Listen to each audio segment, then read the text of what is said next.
नमस्कार मित्रांनो. 28 जानेवारी 2026चा तो दिवस महाराष्ट्र कधीच विसरणार नाही. बारामतीमध्ये एक चार्टर्ड प्लेनचा क्रॅश होतो आणि महाराष्ट्राचे उपमुख्यमंत्री अजित पवार आपल्याला सोडून जातात. संपूर्ण देश धक्क्याने सावरत असतानाच आमदार अमोल मिटकरी यांनी एक असा बॉम्ब टाकलाय ज्याने राजकारणात भूकंप आलाय. मिटकरी काय म्हणतात? मिटकरी म्हणतात हा अपघात नाही, हा 100% घातपात आहे. पण त्यांच्या या दाव्यामागे तथ्य किती आणि तर्क किती, चला सविस्तर समजून घेऊया. मित्रांनो, मिटकरींची मुख्यतः 5 तांत्रिक मुद्द्यांवर बोट ठेवले. आपण एक एक करून पाहूयात. मिटकरींनी मांडलेला पहिला मुद्दा आहे 6व्या प्रवाशाचं गूढ. मिटकरींच्या मते DGCAच्या अधिकृत माहितीनुसार विमानात 6 प्रवासी होते, पण अपघातस्थळी मात्र 5 मृतदेह सापडले. मग तो 6वा व्यक्ती कोण होता? तो विमानात चढलाच नव्हता का, की अपघातापूर्वीच गायब झाला? ANI सारख्या न्यूज एजन्सीच्या सुरुवातीच्या रिपोर्ट्समध्येही हा गोंधळ आपल्याला दिसून आला होता. जाळलेले मृतदेह आणि सुरक्षित कागदपत्रे हा दुसरा मुद्दा मिटकरींनी मांडला.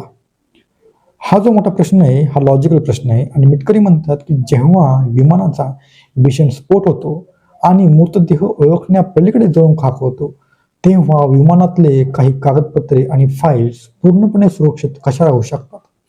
विज्ञानाच्या भाषेत बोलायचं तर हे अत्यंत संशयास्पद आहे. आता वळूया विमानाच्या उड्डाणापूर्वीच्या घटनांकडे. म्हणजे मिटकरींनी मांडलेला तिसरा संशयास्पद मुद्दा तो म्हणजे पायलट बदलण्याचे नाट्य. मिटकरींचा आरोप असा आहे की टेक ऑफच्या अगदी काही वेळी पायलट का बदलले गेले. जुन्या आणि अनुभवी वैमानिकांऐवजी ऐनवेळी कोणाच्या सांगण्यावरून नवीन टीम आली. विमानाची अवस्था हा चौथा मुद्दा आपल्या मिटकरींनी मांडला. ज्या विमानानं उड्डाण केले त्या विमानाला तांत्रिक बिघाडाचा इतिहास होता का? जर होता तर VVIP मुवमेंटसाठी तेच विमान का वापरले गेले? मित्रांनो, आपल्याला राजकीय टायमिंग सुद्धा समजून घ्यावे लागेल.